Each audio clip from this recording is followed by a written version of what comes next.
I am Corey Walton. I am part of the Concerned Letter Carriers. I'm running for Executive Vice President. If you don't know me, I've been delivering mail for about 34 years. Became a shop steward in 2006, so I've been doing that about 20 years. Was a formal Step A representative for Nashville from 2008 to 2010. 2012, became an arbitration advocate, and that was the complete passion of my life at the time as an arbitration advocate. About 3 years ago, a couple of my friends that I respect highly asked me to start a podcast. And initially, I did not want to do that. I don't listen to podcasts. And they said that they were having issues with smaller branches not getting education. And so, being as one of my loves is education, educating the city letter carrier, not just stewards, but the workroom floor, I agreed to do that. And so I've been doing that for about the past 3 years. About halfway through that, I realized my union was having problems. They were not fighting like I thought they should. And so I became the city letter carrier's anger. And that was portrayed through my podcast and still is today. When James Henry asked me if I would consider being the executive vice president, that took some time. Because as a shop steward, when my shop steward asked me to take his place, he's going to be the president, I initially said no. Because I knew nothing about the union. I was a member of the union, but I knew nothing about the JCAM, never seen a JCAM, never seen a national agreement. So I said no. And then some friends asked me to do that. Same thing with the formal Step A. I turned that down because I'm like, Dave, that's 16 stations, brother. Like you, I don't have that time because if I'm going to do something, I'm going to do it the best of my ability. I want to be the best that's ever done it. And so I started doing that. So I had that same mindset when James asked me to be the executive vice president. So I told him, yes, I'd do that. I would do that.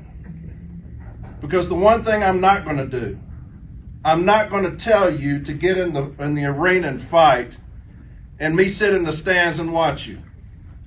That is something I will never do. I have lost a lot of friends because of this podcast, and I do not care. There's one thing and one thing only I care about, and it's the city letter carrier. And if anybody doesn't like that, I really don't care. I have a love for the city letter carrier like you would not imagine. It's all I know. It's all I've ever done. And so, as the executive vice president, I will put that same amount of time in that. I will not fail. A lot of people talk about experience. Experience as a national officer, which I have never been. I have experience at this. Never backing down from management. Never tucking tail and running from management. Getting in management's ass when I have to. I have that experience, and that's what I'll be bringing to the executive vice president position. I will be successful because I know who I am, and I know what I do. I have never failed in anything I've ever done, except my first marriage. I will not fail you as the executive vice president. You have my word, and if there's one thing that you know, if you listen to my podcast, I keep my word. I have never been untruthful to you, and I never will be. I appreciate you more than you know. I know I see you in uniforms. Y'all been a day after a holiday. It's tough. I know that. I've been doing this for 34 years, like I said. I appreciate you more than you know. There are people that do not like me because of the way I speak. There are people that have turned their back on me because of the way I speak. Don't care. I have one thing and one thing only that I'm going to do, and it's protect you with everything that I've got in me. I will never change. You will never see me bend over in front of management. That is not who I am. So I would appreciate it if you do one thing for the CLC. Go to your workroom floor and tell them, we are coming. We are coming.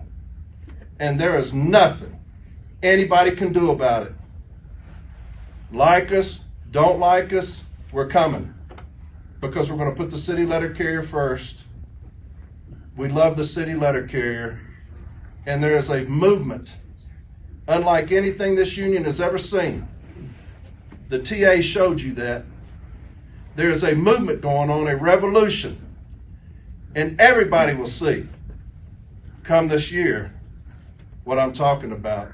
I'd appreciate your vote. That's my 5 minutes. Was that 5 minutes, James? A little bit longer? I appreciate y'all very much for having us. I love you. Thank y'all so much.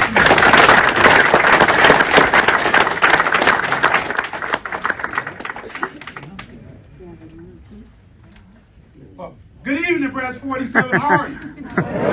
Good evening. First, I want to say, I want to acknowledge your president and the officers, and we're immensely grateful for the opportunity and the privilege to come through and address you for a minute. I want to acknowledge the NBA, National Business Agent back there, Dan Verschloos. We serve on the executive board together, fellow Devil Dogs. Appreciate you coming out, brother. And I want to take this opportunity here, and I want to be respectful of the time that we have here. As Corey indicated here, our first and foremost priority is making letter carriers our chief concern, bar none.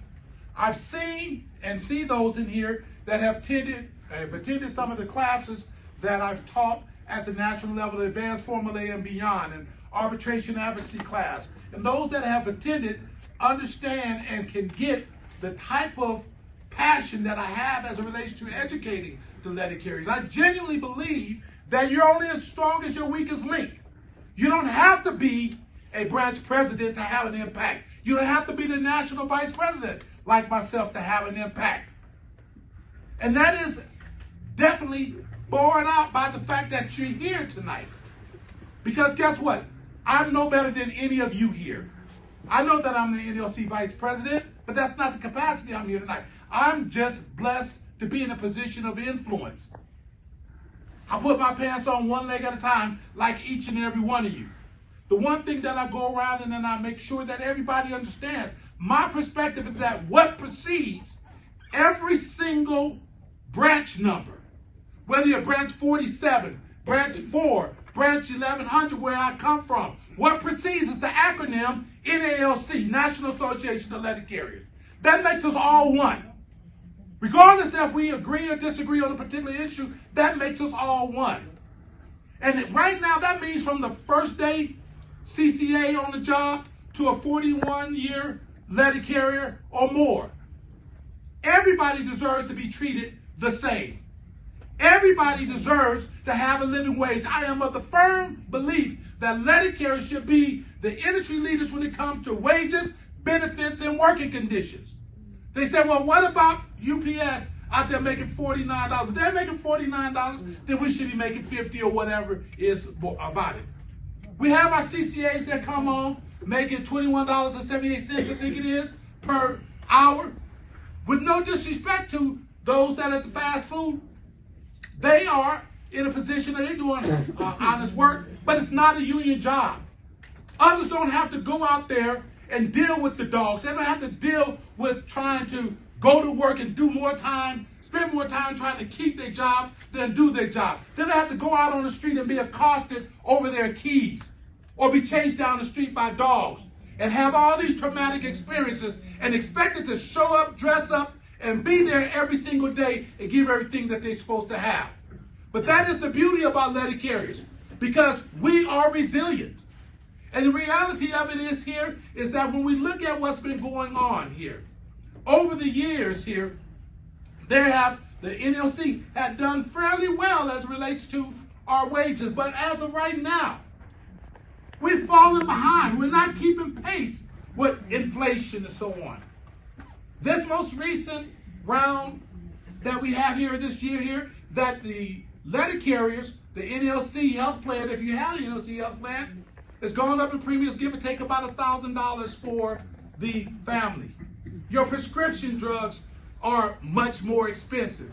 And then those that are at the top get the 100% COLA. But those that are at the lower end get a prorated lower COLA. You're talking give or take 63%. So if we had gotten, a give or take $1,200 on our COLA, those at the bottom is getting about $670, $80. Everybody, every single one of us should be equitable. That means every single letter carrier should have a full COLA. And that's one thing that I am a huge proponent of, is ensuring that we get a full COLA. Because why not? In the same employment agency, the United States Postal Service, you have the APW that got full COLAs. You got the mail, they got full COLAs. That is something that we should be fighting for as well. Now, I am not here to tell you that there is a panacea, that there is a one-way, one-size-fit-all for everything. But I will tell you this here, is that we will fight for what it is that the letter carriers deserve and demand. And if we don't achieve that, it will not ever, ever be due to lack of trying. That's what it will not be. And so as we go forward, we want to make sure that our brothers and sisters that we work with on a daily basis are able to come to work and get from hire date to retirement date. We want to make sure that when the Postal Service resists us and say that they're having these financial issues, we've been making money, but how we allocate our funds, you remember, or some of you heard about the most recent OIG report, showing about how a lot of the funds have been expended due to the waste and the grievance procedure, them not complying. Those kind of things. We can raise the wages. We should be in a situation where our health plan, there's a cap on it right now. 72% is the most that the agency has to pay. Well, we should be fighting, in my view, for legislation that would take that cap off. We can recover some of that extra money by having the Postal Service pay a greater share of your health plan. These are the things that I'm talking about moving forward that we want to go ahead and do. Making sure that our grievance procedure moves through on a expedited process like it was intended to be. Because when we're talking about justice delayed, justice denied, it is true. From something, you don't have to have a removal to have something that adversely impact you. You can have a situation where you just simply requested leave. It could have been your daughter's or your son's wedding. Well, guess what? And they have properly denied you. You don't need a year off from now, that day off. You need it this week. Those simple things are important. And so as we move forward, brothers and sisters, I want you to know that I am running for the national president. And my name is James Henry. And the reality of it is that we will stand up and make sure that your voice is heard. And if you don't get anything from me tonight, you'll get this. We will not only fight for you, but we'll fight with you. Take care and God bless.